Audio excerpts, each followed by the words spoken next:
Welcome to the gorgeously restored Vista Theater in Los Angeles, which has recreated the mystical Egyptian decor that was so popular in movie palaces of the 1920s.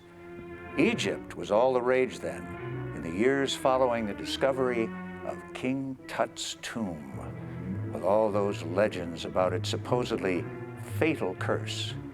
So, what better place could we have chosen to celebrate Hollywood's most famous restored Egyptian, Boris Karloff, as the Mummy?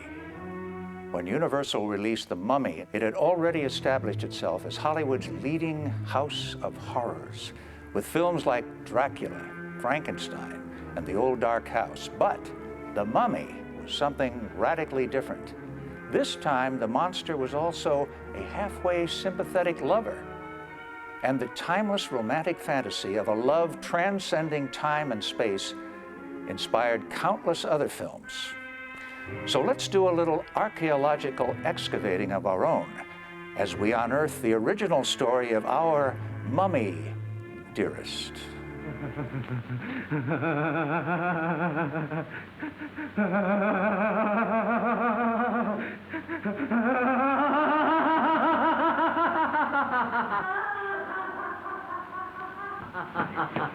What's the matter, man?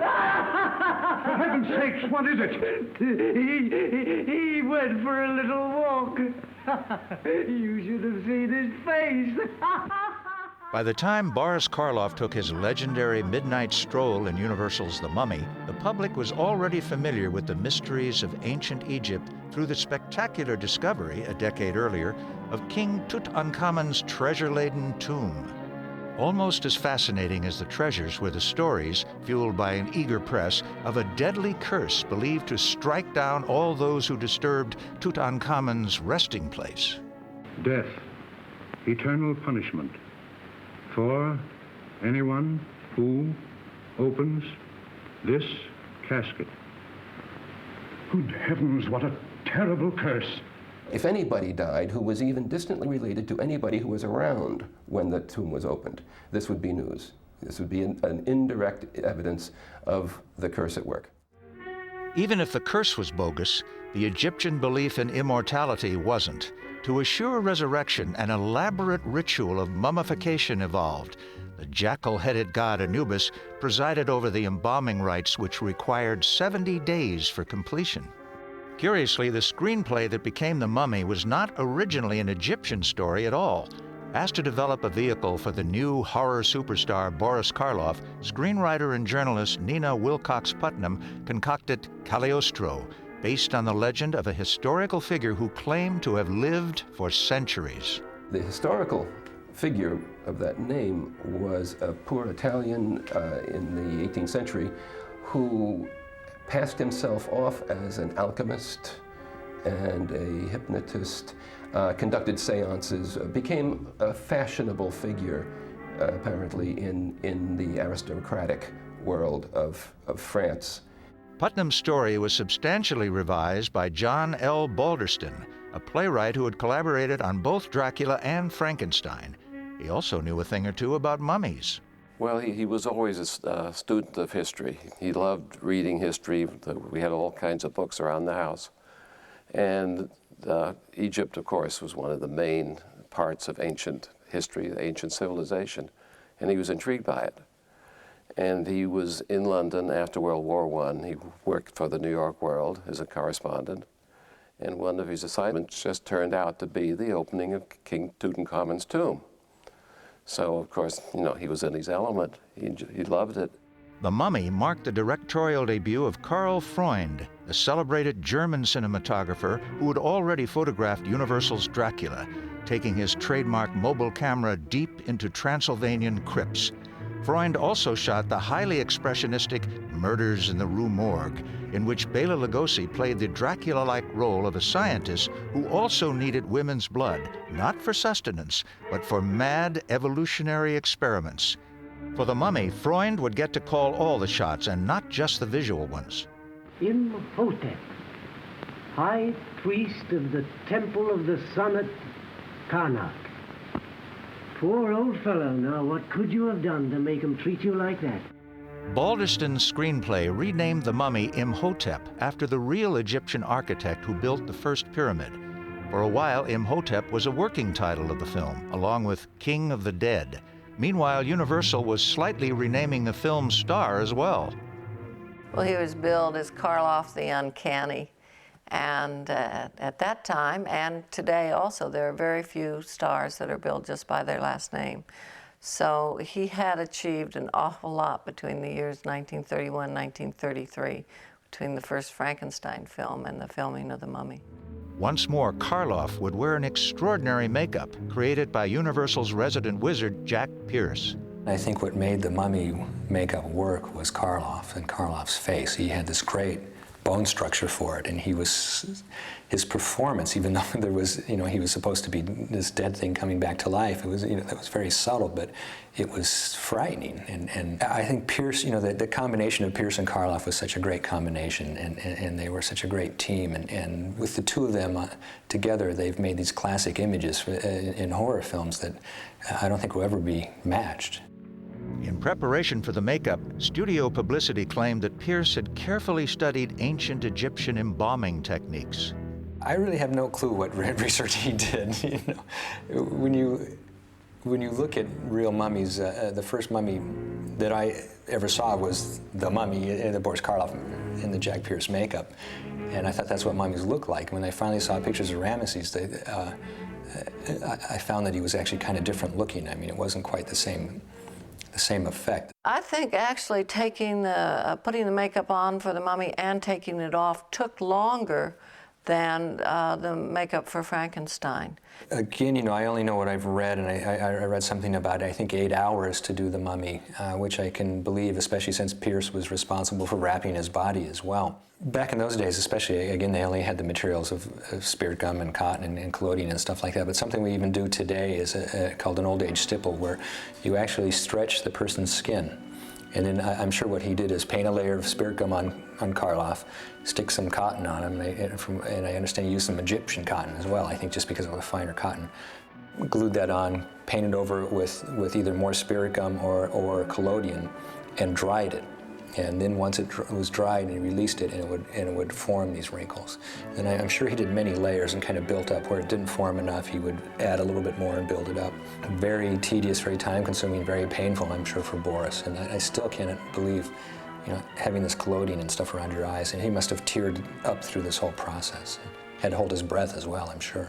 Fortunately, he didn't have to wear the bandages as Imhotep, except for a very brief period of time on camera. But it was really excruciatingly painful to take that makeup off. I know that they spent hours and hours and hours putting it on for the first day. My understanding was Pierce didn't even consider the fact that Boris might have to relieve himself sometime during the day, and that became a bit of a problem.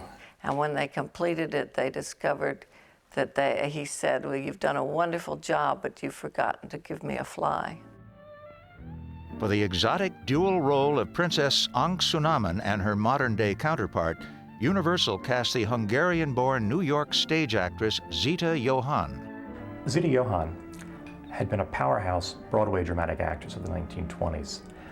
She had played in Mackinac, in which she played a murderess who was screaming to the electric chair.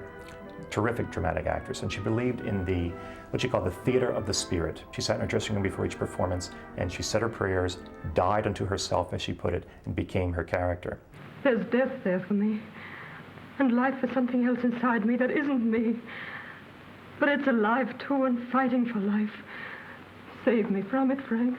Save me. With this almost sacred approach to acting, at the same time, she had a very enormous disrespect for Hollywood. And as she told me in her very richly theatrical way, I had more respect for the whores on 42nd Street than I did for the stars in Hollywood. When I met her in 1979 at her pre-Revolutionary War house up by the Hudson River, she was still drama incarnate. She gave the interview by sitting on a chase lounge and adjusting her lighting before she began to talk, and we weren't filming anything. I mean, that was just her. Zita Johann was a remarkable actress, and when I first got to know her, it was rather guarded that she told me about her interest in the occult. But the more we got into the making of the mummy and the more she relaxed, she actually began to discuss her interest in the occult sciences. I am Angst-Namen, but I'm somebody else too. I want to live, even in this strange new world. She was a devout believer in reincarnation. She told me that at one point in the 1920s, she had gone on a spiritual retreat in the Adirondacks and had levitated. And as she added, coming down was rotten. So she was really a perfect choice for Princess Angst-Namen. She was absolutely in spiritual key with the character. Look and wonder. Figure of myself. It is my coffin made by my father against my death. What mummy has usurped my eternal resting place? It is thy dead shell. I tried then to raise this body. I could raise it now. But it would be a mere thing that moved at my will, without a soul. Now, when I got to know her and visited her in this wonderful old spooky house, she had diagrams on the table of Kabbalistic symbols, and she did yoga, and she would teach acting courses as well, but she incorporated all of this spirituality and mysticism into her acting. She'd say, all right, if you're going to play Medea, let's call upon Medea to come into the circle. She was a very headstrong woman in the Katharine Hepburn mold. And the irony of that is that Katharine Hepburn, had she not left for the East Coast when she did, would have screen tested for the mummy. Zita had a very headstrong, determined kind of spirit. And in 1932, that must have been a disaster, because she was butting heads with everyone. She told me she walked into Irving Thalberg's office and said, "Irving, why do you make such rubbish?" And I mean, even men didn't talk to Irving Thalberg that way. But he actually said, "For the money, Zita, for the money." And she behaved in a way that suited her character. She was a stage actress, and she was a very fine stage actress. She had talent, breeding, looks, and I think that she felt that she was too good for Hollywood. But the money was phenomenal. And in 1931 and 32, to make $7,500 a week was something you just couldn't turn down. But the actress's handsome salary was small compensation for the legendary difficulties she endured with her director. Zita remembered that one day on the Universal lot, as she put it, a huge monster, the huge monster being Karl Freund, who weighed 300 pounds and was not a tall man, came up to her and said, "In one scene, you have to play it from the waist up nude." And she said, "Why do I have to play it from the waist up nude?" And he said, "It's a scene in the Mummy, you must play it from the waist up nude." Well, what she soon realized was that this was his first picture as a director. He was looking for a scapegoat, and he wanted to antagonize her so he could say to the front office, "Well, after all, I'm working with this very temperamental Hungarian actress, and she refuses to do what I want," and this sort of thing. So she said to Karl Freund, "Well, I'll be happy to play it from the waist up nude if you can get it past the censors." And so she said, and I had him there. So it was a very unhappy working relationship, Zita Johann and Karl Freund. At one point, she was debating about the way to play a certain scene, and here was Zita with her theater of the spirit approach to acting, and here was Karl Freund, who was a genius in cinematography, but nevertheless had a very mechanical way of shooting a picture. And she said, "I want to play it a different way." And he said, "Well, this is where the camera is, you will play it here." And Zita responded to him and said, "Well, then move the goddamn camera, it's on wheels." So this was the relationship. Karl Freund did not give her a chair on the set with her name on it. He refused to let her have one. At one point, he made her stand against a board for 2 days so she wouldn't get a crease in the skirt she was wearing for a particular scene. His most remarkable atrocity really was the fact that he saved for the last day of shooting a reincarnation scene in which Zita played a Christian martyr who was to be fed to the lions. The cameraman was in a cage of his own. Karl Freund was in a cage of his own, and she said a very large cage. Everybody was protected, and here she had to walk in among these lions and play this scene. And as she put it, she was exhausted beyond fear. So she walked in among the lions and thought, who cares? And she said, those lions just looked at me and thought, that's just a sack of exhausted bones. Who cares? And they didn't bother her. My love has lasted longer than the temples of our gods. No man ever suffered as I did for you. She adored Boris Karloff, but she said something very interesting about Karloff, because remember, this is probably, after Frankenstein, his greatest performance. And she said, when I first met him, I felt this incredible wave of sadness. She said his eyes were like shattered mirrors. And she said whatever his pain was, it was very deep and very much a part of his soul. And she said, I never intruded. And she said he was always a perfect gentleman. He always knew his lines. He never complained about possibly one of the most arduous makeup experiences he would ever have at Universal under the hands of Jack Pierce. Back in those days, they did not have 12-hour work days, and they would sometimes work until dawn. And The Mummy was an exhausting picture. But Zita relied on the occult powers of her faith to keep her going. You will not remember what I show you now, and yet I shall awaken memories of love and crime and death. The most famous sequence in the picture is probably the one in which Zita and Karloff look into the pool and she experiences her past lives. And during this sequence, Zita, because of lack of food and working till late hours and all the problems she was having with Karl Freund, she passes out. And she claims that she had what was one of two near-death experiences. She said, my body, she said, I could see myself leaving my body. And of course, the first thing she sees when she opens her eyes is Boris Karloff, completely in makeup, but out of character, saying, Vita, Vita, darling, are you all right? And she, you know, of course, didn't want to let any of the crew know that she had been on another plane. The Mummy took Universal to a new box office plane as audiences thrilled to its unique mixture of horror and romance. Beyond the excellent performances, careful art direction paid off handsomely. The detailed recreation of Egyptian murals and hieroglyphics, supervised by the noted Hungarian artist Vili Pogani, lent an unusual air of authenticity to an otherwise fantastic story. Technically and artistically, it was one of the studio's most accomplished fright films to date. The best scene, perhaps, in this film is the coming to life of the mummy at the beginning. But what is so remarkable about that to me is that they went to all the trouble to make up Boris Karloff from head to foot, in the mummy wrappings, in the extreme makeup, and yet they just show his face a little bit. They show his hand a little bit. They move down the chest as the hand moves, but they don't show him walking around. There's even a still of the standing Karloff in the makeup reaching to take the scroll. But they didn't have a shot like that in the movie. And what self-discipline there must have been to go for the implication and the suggestion and the hint rather than the blunt statement. And as for Boris Karloff, he was an actor who could very easily be seen to be overacting.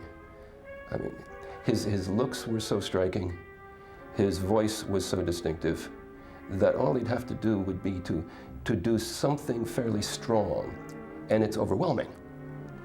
So he had the wisdom, or his directors, or the combination, I'm sure, had the wisdom to understate things. Have we not met before, Miss Grosvenor?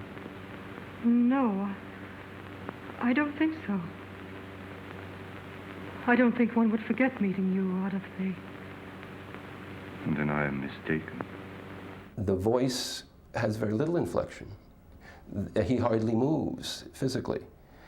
But there's always that sense that there's this great overwhelming force ready to come out at any time. In the time-honored Hollywood fashion, The Mummy borrowed significantly from a proven box office sensation. There is the shadow of Dracula hovering over this storyline. John Balderston, who had done the adaptation of the play Dracula for the American stage, when he was working on this script, it seems as though he remolded the material, consciously or unconsciously, perhaps unconsciously, but remolded it in the light of some of the relationships and situations in Dracula, where you have an undead person who has a strong romantic overtone to him. My blood now flows through her veins. She will live through the centuries to come, as I have lived. The ancient rites must be performed over thy body, and then I will read the great spell with which Isis brought Osiris back from the grave, and thou shalt rise again.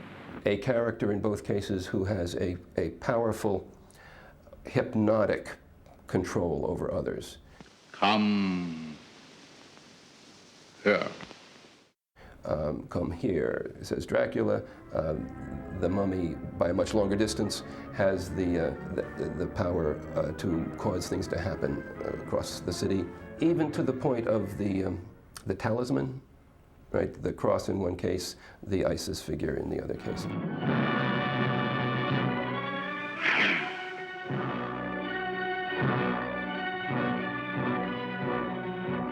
You know, all of that, if you phrase it in a certain way, no one would know which movie you're talking about. After what happened, you need rest badly. But I don't. I was tired. But why, I've never felt so alive before. You're so... like a changed girl. Oh, you look wonderful. I feel wonderful. I've never felt better in my life. If I could get my hands on you, I'd break your dried flesh to pieces. And I will have Carfax Abbey torn down stone by stone, excavated a mile around. I will find your earth box and drive that stake through your heart. As filmed, the Balderston script told a much more elaborate story of reincarnation than the public ever saw. There were a whole series of different historical periods represented, in each of which she dies. There was one in ancient Rome. There was one where she is confronted by Vikings. There's one in the Middle Ages with Crusaders. There are stills of these that show they obviously had filmed this. At some point, it was decided that this would slow the storyline down. When Universal began a new cycle of horror thrillers just before World War II, The Mummy was an obvious candidate for reincarnation. In The Mummy's Hand, Western actor Tom Tyler was recruited not to play Imhotep, but a role so similar that footage from the original film was shamelessly recycled, with close-ups of Tyler substituted for Karloff. The mummy was now called Karis, and instead of ancient scrolls and spells, a new technique was used to revitalize him, an elixir brewed from precious tanna leaves. 3 of the leaves will make enough fluid to keep Karis' heart beating. The mummy's already ghastly appearance was further enhanced by a post-production optical effect in which Tyler's eyes were meticulously blackened frame by frame. The effect was obviously not completed in time for the theatrical trailer. The film's exciting climax was shot on an imposing temple set left over from James Whale's jungle adventure, Green Hell.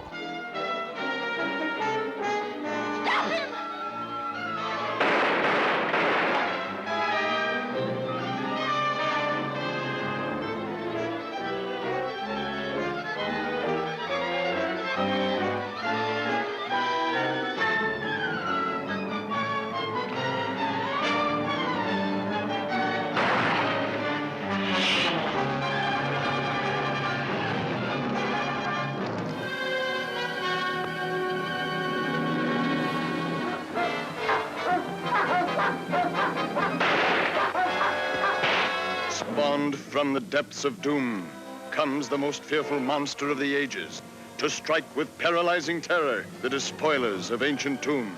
Having already played the Frankenstein monster and the Wolfman, Lon Chaney quickly added the mummy to his stable of frightening characterizations. In The Mummy's Tomb, Kari's followed the characters from the last film to a previously sleepy New England town.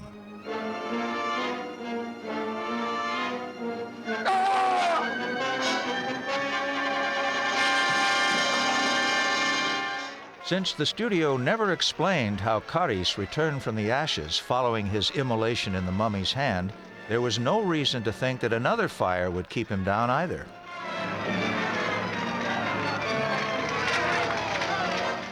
Karis still lives? Lives only for the purpose for which he was created. To guard Ananka's tomb until the end of time. In The Mummy's Ghost, John Carradine was appointed the latest high priest of Ananka, the mummy's lost Egyptian love.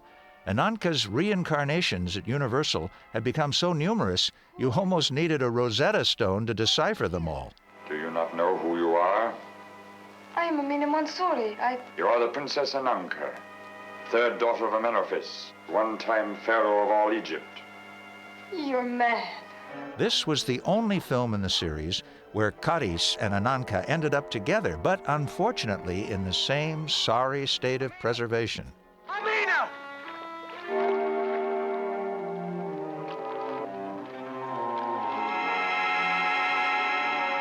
By the time of The Mummy's Curse, Ananka's swampy grave had mysteriously moved to Cajun country.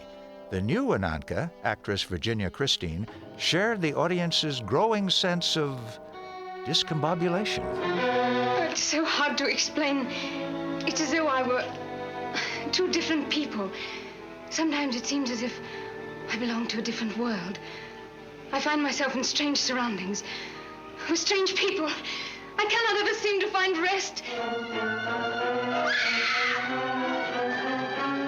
As usual, the mummy's amorous antics had a tendency to bring down the house. In the end, the mummy faced the ultimate fate reserved for all Universal monsters, a meeting with Abbott and Costello.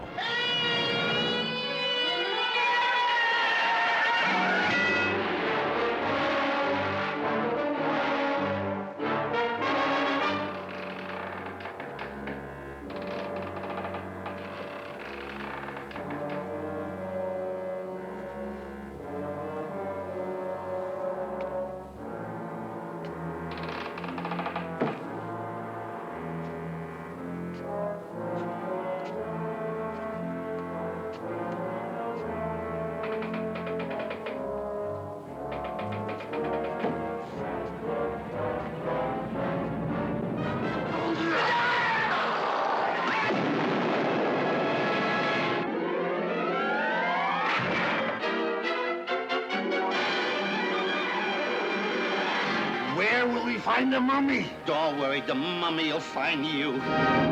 His love lasted longer than the temples of the gods, and our undying fondness for the mummy shows no signs of letting up either. Call him Imhotep, call him Karis, call him anything, just don't call him late for his Tana leaf tea. I'm Rudy Belmer.